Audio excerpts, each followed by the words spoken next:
नमस्ते। मैं professor doctor Sushil Kumar Sharma, Jyoti Vidyapeeth women's university Jaipur,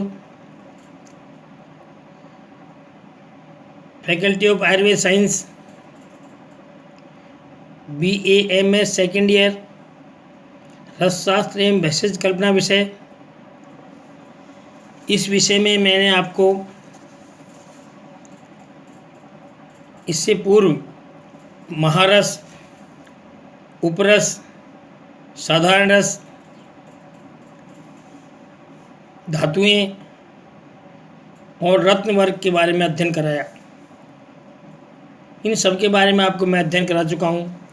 अब इस चैप्टर में, इस भाग में, इस कक्षा में या इस वीडियो में मैं आपको रत्नों के बारे में पुनः रिवीजन करा रहा हूँ। रत्न क्या होते हैं, रत्नों के बारे में विशेष बातें हैं। रिवीजन, आपको जो याद करने वाली बातें हैं वो रत्नों के बारे में मैं आपको याद करा।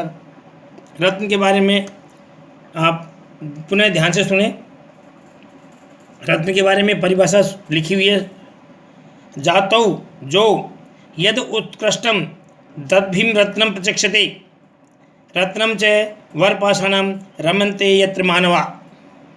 अर्थात अपने अपने वर्ग में या जाति में जो जो उत्तम गुणों से युक्त होता है उसे रत्न संज्ञा से विभूषित किया जाता है। ये रत्न उत्तम कोटि के पाषाण हैं। इन्हें सभी लोग अत्यंत पसंद करते हैं, इसलिए इनको रत्न कहा गया है। आप सभी जानते हैं कि परिवार में, समाज में या राज्य में, देश में, अंतर्राष्ट्रीय स्तर पर छोटे छोटे वर्ग में भी जो व्यक्ति बहुत ही गुणकारी या उसे कह सकते हैं कि बहुत ही समझदार व्यक्ति हो, जो जनता के अधिक उपयोग में आता हो, समाज के लिए उपयोगी हो, राष्ट्र के लिए उपयोगी हो, देश के लिए उपयोगी हो, उन सबको भी रत्नों से सुशोभित किया जाता है। मतलब रत्नों से कहते हैं ये मेरा रत्न है, ये नवरत्न है। जैसे पहले रत्नों के बारे में कहा जाता है, इस प्रकार से उनका वर्णन भी किया गया है। आगे, धन चाहने वाले व्यक्ति, समस्त लोग इस मूल्यवान पदार्थ के प्रति अत्यंत आसक्त रहते हैं। अतः शब्द शास्त्र के ज्ञाताओं को इसे रत्न की संज्ञा दी गई है। रत्न के पर्याय में कहा गया है रत्न, मणि, वरपाषाण। इस प्रकार के रत्न के बारे में कहा है। इनकी श्रेष्ठता के बारे में कहा गया है कि जो मणि भी पारद का बंधन करती है, मतलब जो पारद का बंधन करते, देह को धारण करती है, शरीर को स्थिर रखती है तथा मनुष्यों के वार्धक्य रोग को निवारण करती है, इन सबको मणियाँ कहते हैं। ये श्रेष्ठ मणियाँ कौन कौन सी है, नवरत्न कौन कौन से हैं? वैक्रांत, सूर्यकांत, हीरक, मोती, मणि, चंद्रकांत, लाजावत, पन्ना, इन आठों को मणि कहकर संबोधित किया गया। ये सब मणियों में कहलाते हैं। अब आपको आगे जो रत्न की संख्या, रत्न को भी कुछ ग्रेन्स होते हैं, कुछ माइनर ग्रेन्स होते हैं, तो रत्नों की भी संख्या 9 है। 9 को रत्न कहा गया है। कौन कौन से हैं? माणिक्य, मुक्ताफल, विद्रुमाणी, साक्ष्यम च पुष्पम, विद्रुं च नीलम, गोमेदत क्वाथम, विद्रुंकंच, क्रमेण रत्नानि नवग्रहाणि। इस प्रकार से 9 रत्न कहे गए हैं। ये क्रम से ये रत्न 9 ग्रहों के शमन करने वाले यंत्र कहे गए हैं।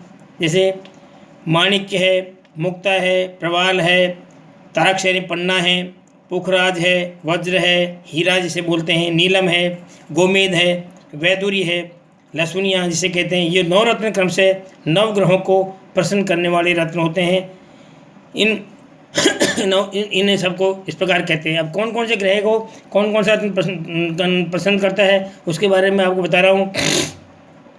सूर्य ग्रह के लिए माणिक्य है, चंद्र ग्रह के लिए मुक्ता है, मंगल ग्रह के लिए प्रवाल है, बुध ग्रह के लिए ताक्ष है, मरकत है, गुरु ग्रह को पुष्पराग है, शुक्र ग्रह के लिए हीरा है, वज्र जिसे बोलते हैं वो उसको ग्रहण किया जाना चाहिए। शनि ग्रह के लिए नील है, नीलम जिसे कहते हैं। राहु ग्रह के लिए गोमेद है, कीतु के लिए वैदुर्य लहसुनिया है। तो ये इन ग्रहों को शांत करने वाले हैं। इन ग्रहों की अगर बाधा है तो इन बाधाओं में इन रत्नों का प्रयोग करना चाहिए। अब रत्नों के बारे में इनके गुण जो लिखे हैं, आधुनिक मत के अनुसार गुण बहुत इनके सुंदर हैं। इसके आगे मैं आपको बता रहा हूँ रत्न के कुछ दोष भी होते हैं।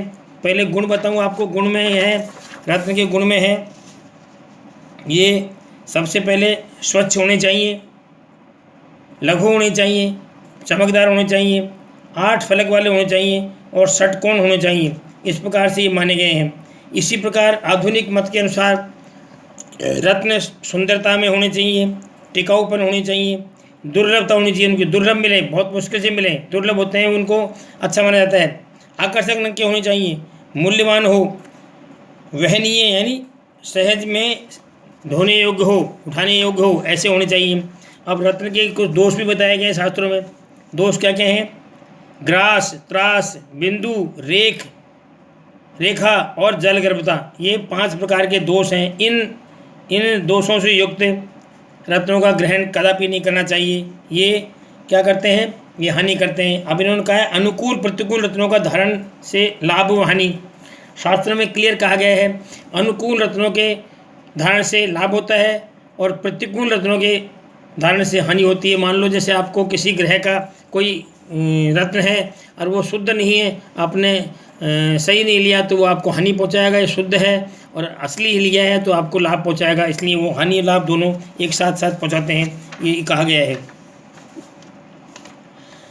रत्न में काठिन्यता में जो बताया गया है, रत्नों की काठिन्यता में मुक्ता प्रवाल मृदु होते हैं। ये दोनों प्राणीज होते हैं। सबसे कठोरता में हीरा सबसे कठोर होता है। इसके बाद में माणिक्य है, फिर नीलम है, पन्ना है, चंद्रकांत है, लाजावृत है। क्रमशः इनकी कठिनता कम होती है और सबसे कोमल मुक्ता और प्रमाल होते हैं। ये औषधीय गुणों में इसके लिए जो बताए गए हैं सारे रत्न जो औषधीय गुणों के बारे में बताए गए हैं, रत्न प्राय ये दीपन होते हैं, अग्नि को प्रदीप्त करने वाले होते हैं, अग्निवर्धक होते हैं, कांतिवर्धक होते हैं, लेखन करने वाले होते हैं, विषहर है, नेत्र रोगहर है, दोष प्रभाव को दृष्टि को नष्ट करने वाले हैं, पित्त शामक है, समस्त रोगों को नष्ट करने वाले हैं, कफ एवं वायु को बढ़ाते हैं। पार्थ तथा संयुक्त रूप से ये अमृत के समान होते हैं, मतलब पार्थ के साथ और संयुक्त रूप से अमृत के समान होते हैं। इस प्रकार से ये है। इसी प्रकार से यदि आपको सभी रत्नों का शोधन करना हो तो शोधन कैसे एक साथ कैसे हो? जैसे धातुओं का शोधन है, बताया था आपको, गवामूत्रम कुलत तिलम तैलम तक्रम गवामूत्रम कुलथम। इसके बाद उसी प्रकार से इसमें बताया कि सभी रत्नों का शोधन करना हो तो आपको जयंतीश्वरस, कुमारेश्वरस, तंडुलीयश्वरस, नारी स्तन्य, अम्ल द्रव्य, क्षार द्रव्य एवं गोमूत्र में दौला यंत्र विधि से 1 प्रहर तक शोधन करने से सभी प्रकार के रत्नों की शुद्धि हो जाती है। तो ये आपको बताया गया। इनमें से कोई भी आप विधि ले सकते हैं। जयंती स्वरस ले लें, कुमारी स्वरस ले लें, तंडुलीय स्वरस ले लें, नारी स्तन ले लें, अम्ल द्रव्य ले लें, क्षार द्रव्य ले लें, गोमूत्र ले लें। इनमें किसी में भी दौला यंत्र विधि से इसको 1 प्रहर तक शोधन करने से सभी प्रकार के रत्न जो है ये शोधन हो जाते हैं। इनका विशेष शोधन में बताया है। जैसे विशेष शोधन, ये तो सामान्य शोधन होगा सभी का। विशेष शोधन यदि करना हो तो माणिक्य का अम्ल द्रव्य में, याद रखना आप सब, माणिक्य का अम्ल द्रव्य में, मोती का जयंती स्वरस में, प्रवाल का क्षार वर्ग में घोल में, पन्ना का गोदुग्ध में, पन्ना जो है उसको गोदुग्ध में करें, पुष्पराग का समान भाग कांजी में, कुलत्थ क्वाथ में, हीरा का तंडुलीय स्वरस में और नीलम को नीली स्वरस में या गाय या क्वाथ में, गोमेद को गोरोचन या युक्त जल में, वैदुर्य को त्रिफलाकवात में 1 प्रहर तक शोधन करने से इनका विशेष शोधन हो जाता है। सामान्य शोधन के बाद में ये इनका विशेष शोधन बताया गया है, इसका विशेष शोधन हो जाता है। अब सभी द्रव्यों का अगर सामान्य रूप से मारण किया जाए रत्नों का, तो मारण कैसे करेंगे उसकी विधि भी आप सुन लीजिए पुनः। पहले आपको बता दी गई है, पुनः उसका रिविजन करा रहा हूँ क्योंकि याद करने लायक कैसे इसलिए रिविजन करा रहा हूँ उसको। तो पुनः सुने, मनशिला, गंधक और हड़ताल इन्हें समान भाग लेकर, हर एक रत्न में इस प्रकार का वर्णन आया है, आपने ध्यान से सुनना उसको। पुनः वो बताया जा रहा हूँ कि मनशिला, गंधक और हड़ताल इन्हें समान भाग लेकर लकुत सुरस के साथ घोटकर कल्क सदृश बना लें। जिस रत्न को भस्म बनाना हो उसको सूक्ष्म चूर्ण करके कल्प में मिलाकर शराब संपुट में बंद कर गजपुट की अपनी में पाक करें। इस प्रकार से 8 फुट देने से हीरे के अतिरिक्त सभी रत्नों की उत्तम भस्म बन जाती है। ये सामान्य मारण का तरीका सभी का बताया गया है।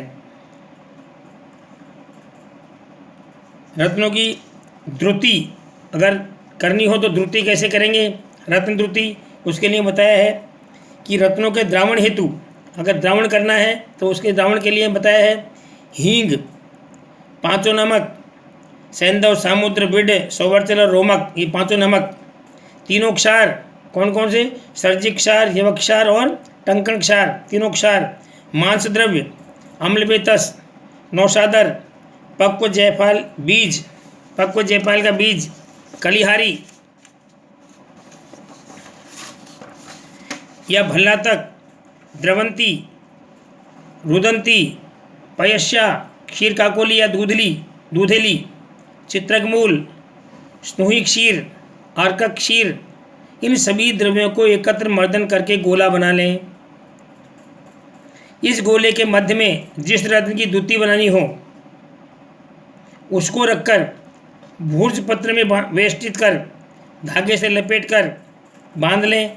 अब इसे एक वस्त्र में बांधकर दौलायंत्र विधि से अम्ल द्रव्य अथवा कांजी में 3 दिन रात्रि पर्यंत स्वेदन, तीव्र अग्नि में स्वेदन करें।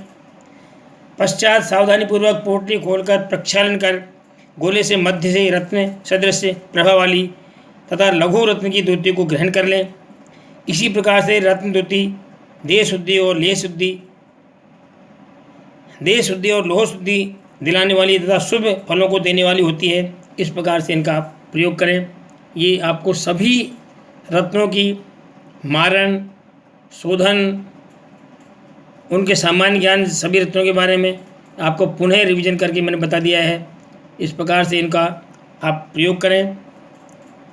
सभी रत्न को सुंदर कीमती पाषाण के रूप में जाना जाता है। इनका इस प्रकार से प्रयोग करें। पुनः मैं आपको नवरत्न के बारे में बता देता हूँ। माणिक्य, जिसे रूबी कहते हैं, ये रत्न श्रेष्ठ है। इसके बाद में आपको दूसरा रत्न जो आता है वो आएगा मुक्ता, इसे पेरल कहते हैं।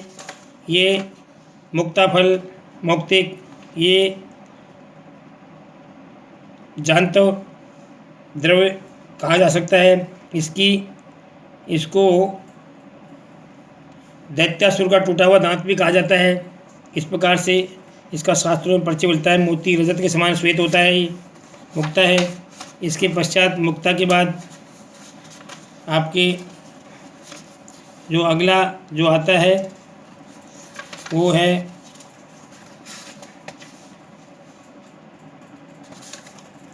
प्रवाल। प्रवाल है, प्रवाल ये भी जानते हो द्रव्य है प्रवाल, इसका प्रयोग करें।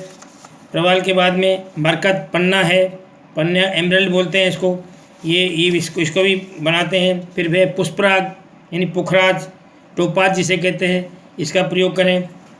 टोपाज के बाद में आगे क्रमशः जो है हीरक का प्रयोग है। हीरक को डायमंड बोलते हैं, इसकी भी रत्न है, इसका प्रयोग करें। इसकी भस्म बनाएं और हीरक को अत्यधिक रूप से श्रेष्ठ पाषाण माना गया है, इसका प्रयोग करें। हीरक के बाद में आपके नीलम का प्रयोग है, नीलम का प्रयोग करें, इसकी औषधि बनाएं, इसको धारण करें। इसके बाद गोमेद है, गोमेद का धारण करें, गोमेद है। गोमेद के बाद में आपको वैदुर्य है, वैदुर्य कैटसाई, इसका प्रयोग करें।